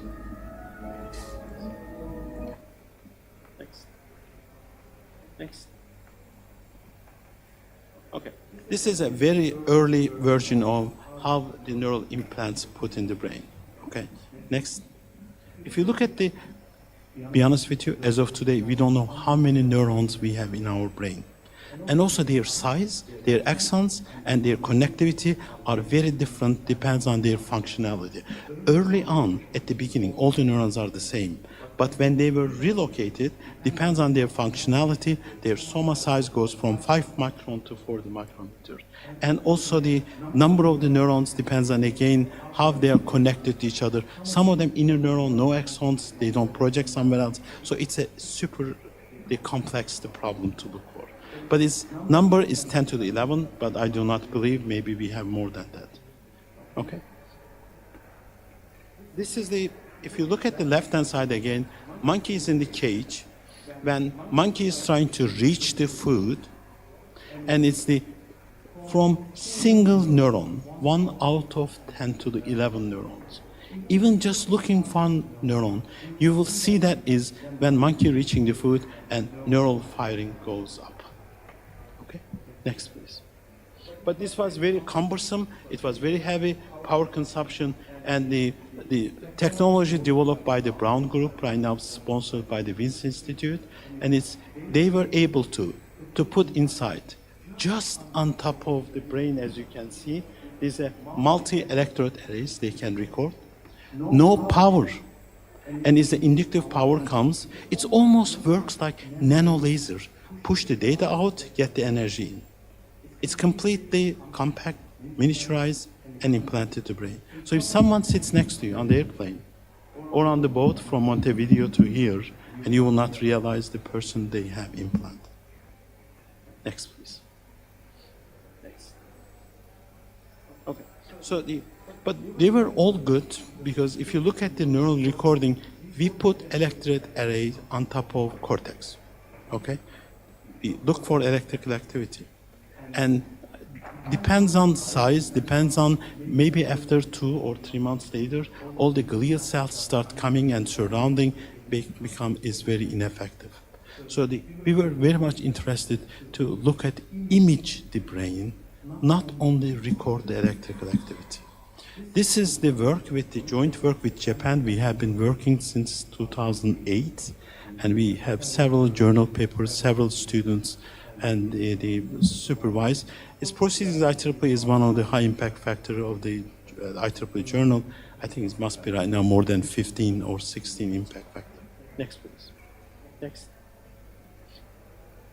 This is our technology. We have a chip. Size is 0.3 to 0.6 millimeters. We can directly go to the midbrain. It's easy to put anything onto the cortex, but its midbrain is much more challenging for 2 reasons. We are interested to understand addiction, how alcohol, nicotine, cocaine, morphine influence, how we can treat them. And we can understand the pain, because I'm going to tell at the end what we are going to do is going to revolutionize the field of the pain. I will not go to details because we have patents with US, Japan, and several other things happening, but we are going to have completely implanted system to treatment of the pain. Everything is completely compacted, implanted. Next, please. Oh, can you go back? I will tell more. So we can move inside. If you look at it's a CMOS. There's a LED both sides, and this is the old technology in a way that we can have number of the pixels, we can change it, and we were very much interested to understand addiction early on. In fact, our group was the first in the world. They look at the newborn rat brain. We can look at the influence of the alcohol-addicted mothers, and we can go inside. So we are talking about the newborn, and you have to go and open the skull nanoholes and put our chip and go to the ventral tegmental area responsible for addiction. This requires a lot of efficiency, and I'm very, very happy I married one of the most smartest experimentalists, and the lady, she can do the experiment. Professor Kaishi does it. Okay, next please. Whenever I touch animal dies, so that's why we have the best part. I just present, she does the work. This is some of the examples. It's more fluorescence imaging we are picking, and it's also the technology is, in addition to these implant CMOS for fluorescence imaging, we are able to put the sensors next to them. We can also get the field potential at the same time. Next, please. Next. Okay, so this is the size. Again, we are still working. We are constantly changing, improving, because it's, again, we are very much interested with maturation process. The size needs to be changed, and also we are looking to record the not only chronic, the acute, but also chronic, to look at this from day 0 to go all the way up to developed time, and to look at the influence of the addictive materials. Next, please. Next. Next. I'm going to start the early part. I want to show them how the mathematics can be used for this. We know more or less the mechanism for the addiction. There's a tiny bit area, it's like oval shape, it's very small, it's called ventral tegmental area. They project the prefrontal cortex. Prefrontal cortex is very critical for decision making. And each time when you have, let's say, River Plates beats Boca Junior, and you're a big fan of River Plates, and the Caviani is just walking, is not doing anything in the field, and the other team scores the second goal, all of a sudden, as the excitement comes, and the VTA projection, dopaminergic projection to PFC, dumps lots of dopamine in that area. But it's the return is the glutamatergic, is almost like system, is a perfectly designed engineering system. If you speed faster, and then brake comes from glutamate. So it's the balancing itself. So what we are doing, we are looking for NAC, nuclear campus, is responsible for everything, PFC, VTA, and we are looking for the neural distribution and also the dopamine release with respect to response, and we are going to further. We are the first gene expression we have developed, gene networks and new models, and we are looking for possible potential treatment for addiction. Next, please. Next. Next. This is the old work. Next, please. For the animal research. Next. More. Okay. So, previous one. Previous one. So, next. Okay, stay here. So this is the experimentally nanoholes is, we know the exact location, and we are talking about almost like micrometer level holes, and the electrodes goes inside the brain. So nicotine has been injected, or right now we have developed the technology. When mother is pregnant, we have the pump placed behind the head, is releasing nicotine, is almost equivalent to daily consumptions of someone is nicotine addicted person. Okay, so if you are micromillimeter level wrong, you will be recording for somewhere else. So that's why you need to have very alert, awake students are doing the experiments. Okay, next. So if you look at this, the between upper and lower is again, single unit recording from dopamine neuron in VTA.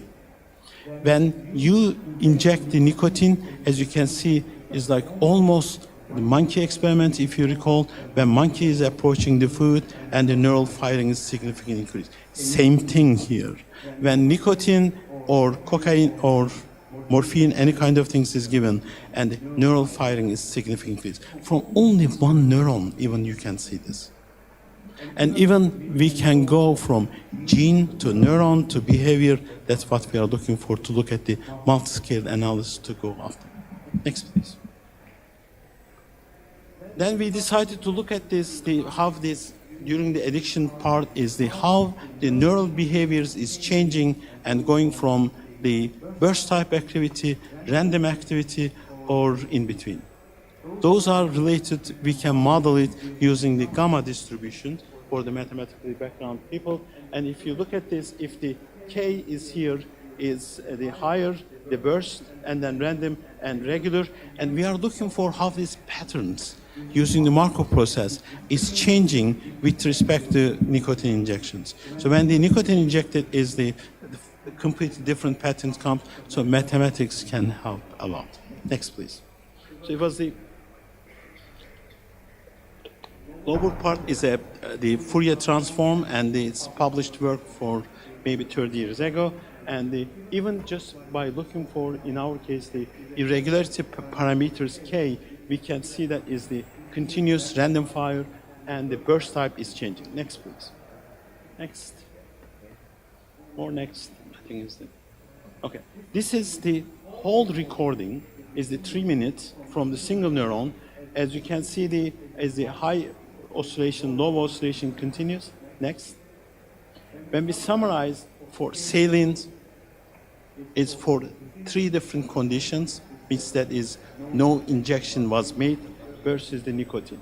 And we can see the high oscillation is completely dominates, and excitement comes, and we can see throughout the time, and also we can look at the complexity using also the others, the fractals or many others, or the entropy concepts, and can be used on this. Next.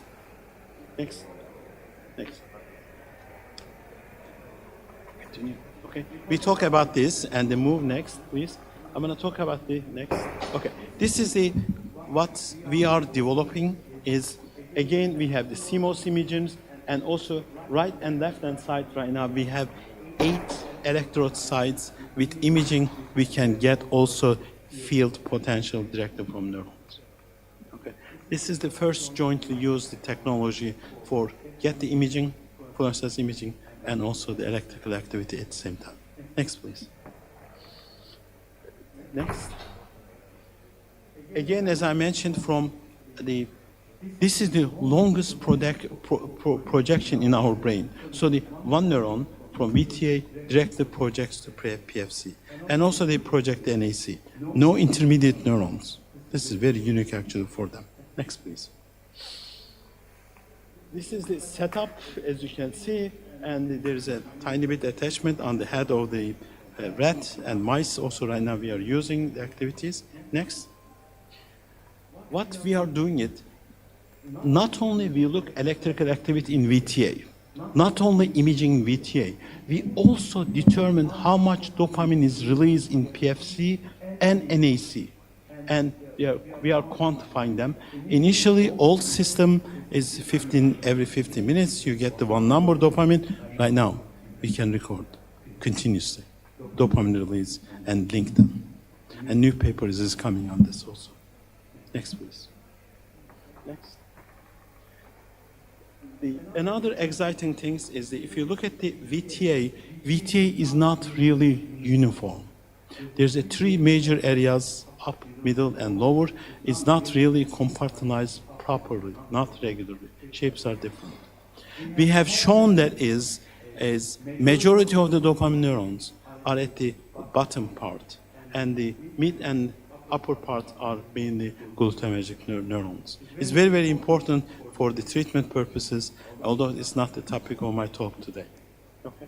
And the system we have developed is not only looking for the fluorescence imaging in general or VTA, we can also look at which part are excited and also tells about which group of the neurons are located in this area. How their behavior is changing with respect to stimulus also is very important. And more than, we have developed the optogenetic system, we can neuromodulate any part of this area. I will share with you in a second. Next, please. Next. Next. These are the 4 monkey experiments we have developed, and also in addition to, because we have a multiple interests, and also our Japanese colleagues, and they are also involved with the eye-related research. We are not part of it. Next, please. Next. We also manipulated the systems, and this is very unique, and what we could do, and to look at the influence of the GABA on dopamine. Next. Next, please. This comes for one of the breaking news actually has been shared by the globally. That is we look at the genomic structures, how the mothers, the alcoholic mothers or nicotine addicts, they have changed the genes. It was also the AAAS, American Advancement Association, as also gave as a breaking, and Texas Medical Center was the highlight for the activities also. Next, please. Next. Next. As you can see, my picture was not there because I didn't do the experiments, as you can see. Next, please. Okay. Something we learned and we also discovered. This is 2 different groups. One is the saline, other one is nicotine. What happens if mother is nicotine or alcohol addicted? Okay, it's alcohol and nicotine reduce the number of the dopamine neuron in lower part of the brain in PN. This was the important piece of knowledge is very important. Next please. The whole experiment's design is, as you can see, we start early on, and the pregnant mom and the pump is placed. Constantly we are giving nicotine and alcohol, and the recordings start P0, group P7, P14. They're so tiny. You cannot even see the animal, forget about the brain. And go open up and inject this, put the electrode array is really highly appreciated. Next one, please. This is some of the dopamine, the transmitters, and which development age, how things are changing. Look at the 7 days early on. Everything is equal almost. And nicotine is affecting more and more after 7 days during the 14 days. This is a critical turning point for 14 days, and for the piglets, we are talking about the 6 weeks. Human is month 2. And if you look at most of the sudden infant death syndrome, it happens between 2nd and 4th. When I was at Dartmouth, our group, we received several funding jointly with Harvard, Dartmouth, and also Oxford. And we have shown that is first time as a whole group. It's most weakness time, vulnerable time for newborn human between 2nd and 4th month. This is the time the neural growth, neural networks are not improving. It's just somehow it's slowed down. Networking, not the number of the neurons, are very important for our survival. In fact, it was the early 2000, I received a phone call from Italy, and they said, we are inviting you to give the keynote. We are going to have all the famous musicians are coming.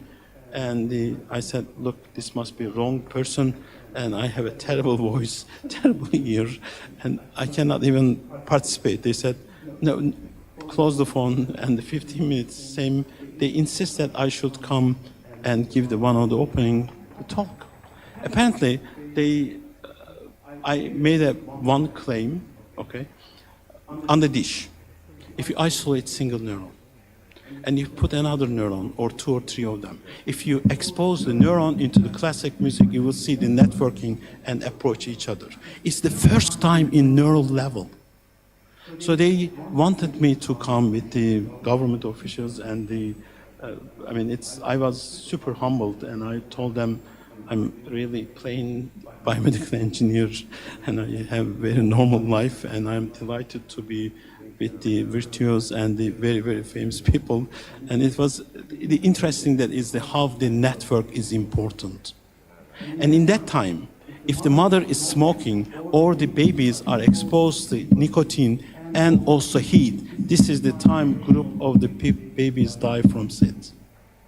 Okay, that was a story for the Woman magazine. They were very much interested to listen because I lost my sister when I was 4 years old. Okay, I was born in eastern part of Turkey, and this is the very, those days, the people, they used to smoke in the room, and they always, mother wrap up the babies is because it's a protection more. And I believe that that was the reason. Anyway, that's next. Good things. More? Next. So this is, how are we doing time-wise? We are, yeah, 1 o'clock, right? Okay, another 10 minutes? Okay, let me have another 10, 15 minutes, then question and answers. I feel that students are hungry. Okay, so it's also our experiments are not anesthetized, they are free-moving animals. And it's the system, as you can see, very old-fashioned, it's restricted, but right now we are moving to the wireless systems, and those are more technology-related. Next, please. Next. This is to look at the more 14, 21, and the 28, the groups, and we are looking for the dopamine release in the NAC and PFC. Next. And it's even for same animal, if it's a control versus the nicotine, as you can see that is dopamine release have significantly increased with the excitements. And these excitements, if you look at this, the 14 and the 30 and the much more significant, and with the maturation is changing. Next, please. Okay.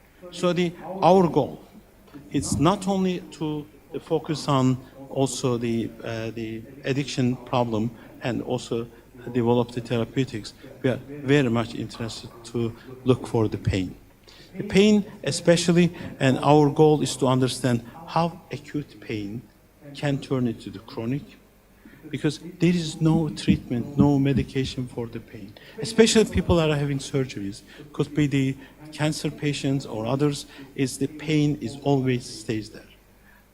I believe, I dream, and we are also working, that have completely compacted system. I believe that. Next one. Next. This is the optogenetics part we have developed with the neural recording at the same time. Manipulate. Next. Next. Next.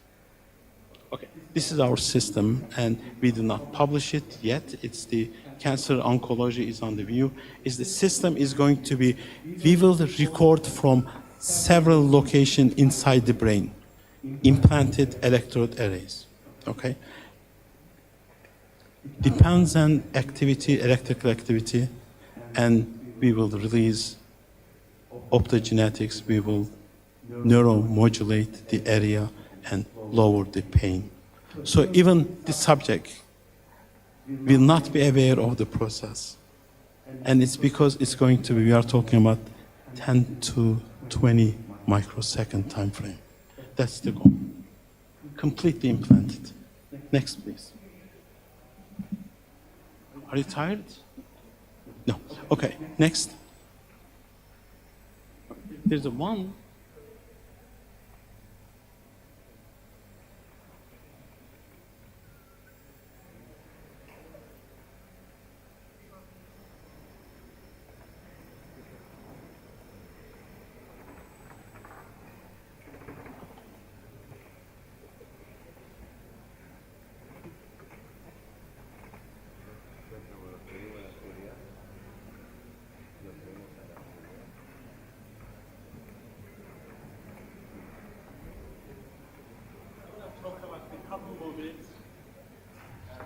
As Virginia mentioned, I'm the past president of IEEE MBS. I served as the 2 years as a president and we completely changed the society in 2 years.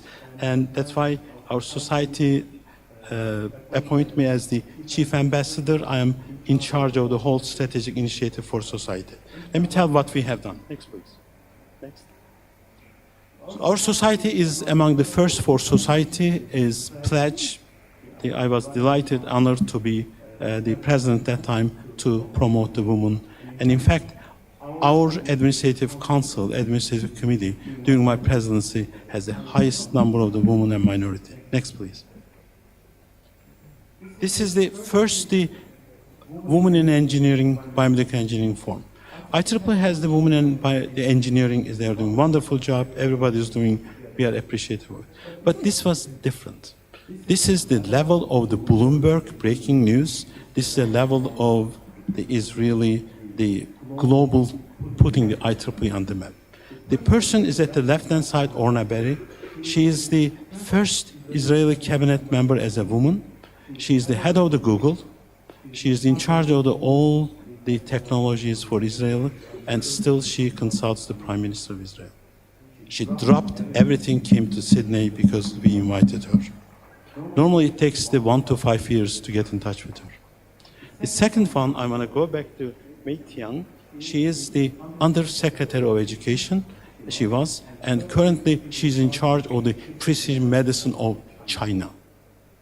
And she doesn't even know how many people is working, operating, and she's running is almost $250 million operation. She was also joined us. And Erika is the brain for neuromodulation for Medtronics and Abbott, and we had 2 days forum.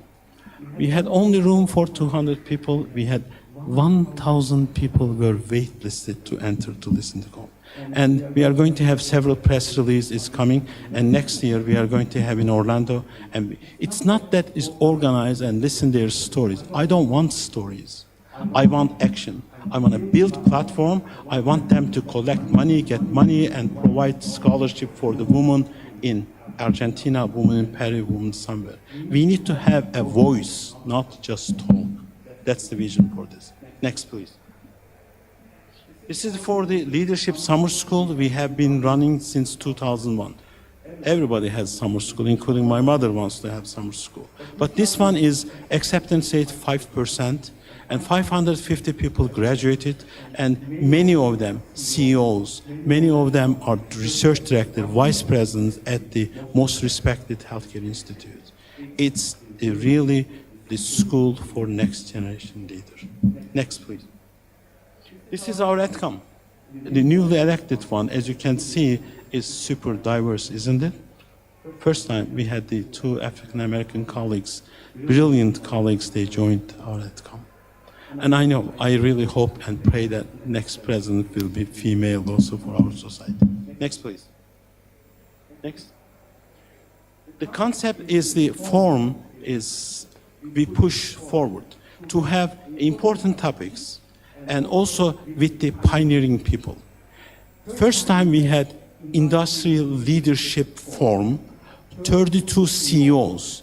It's in the history of IEEE, never happened. I told the president and all those people sits in the board of governors or as well. You record me, please. Okay, because 4 days we had Johnson & Johnson leadership, they declared their vaccines in our form. So it was, we are also improving, we are putting more emphasis because we want more industry engagement as a speaker for our conferences, for student activities, because these are, you can have direct contact and you can discuss with them. You learn what they need from expectation from you. Next, please. And we had this, one of the forum, data science in Israel, jointly with Tel Aviv University and also the Technion. Israel and Denmark, they have the highest PhD and the MD. They have the highest number of the small business and mid-sized companies. And it's when you're on the campus, it's very difficult whether or not you're on the Intel building or are you in electrical engineering building. That's the mindset. So this is, then we moved to Singapore and we had also the discussion and the forum in Singapore. We are partnering, we will go to the Oxford and elsewhere. And also EMBS, first time ever we were in Israel. This was the highlight, actually. Next, please. Next. If most of them, our speakers are CEOs of the companies, by the way. Because it's easy to find academicians like people like me, but it's more important to listen from them. Next.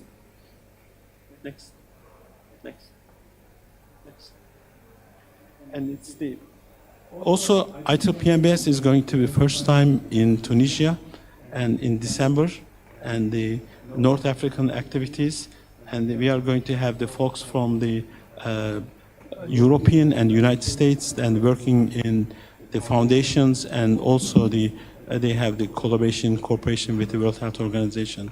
We are going to have really 2 days also at the same time, young professionals of IEEE will have the conference in Tunisia. Then we will go to Sub-Sahara is the next year, the problem. Next. For IEEE also has a wonderful distinguished lecture program. They're all academicians. I have a great respect them. But I decided to have something different, because our distinguished speakers should have more female, more CEOs. That if you look at this, the group of the people here, they're all CEOs or vice presidents for the most respected companies. They are available for student chapter activities, and they are also partially sponsored by EMBS. I strongly encourage you to consider inviting them, not inviting me again. Okay, next. Also, regional conferences, I was talking, I will continue to have interaction, and this is not just the loose regional conferences. We sponsored in Hungary, and we had several medical doctors and medical students are attending for the conference. Next.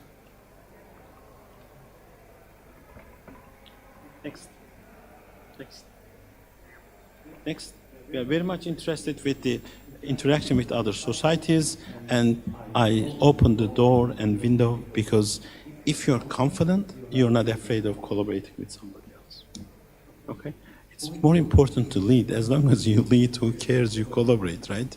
That's the one activity, brain, mind, body, and I will be taking over the leadership for the IEEE Brain, January, starting, and I will also completely revolutionize IEEE Brain, I promise to you.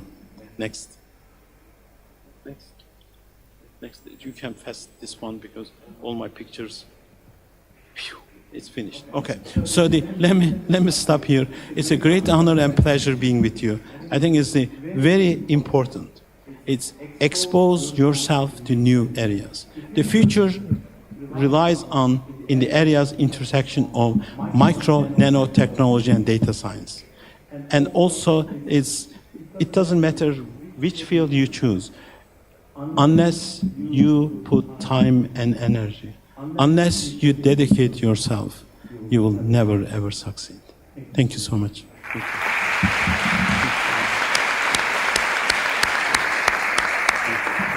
Thank you.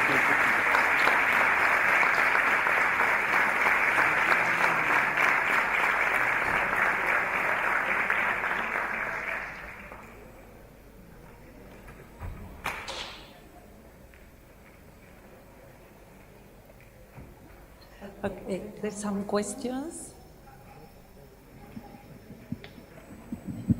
Oh, really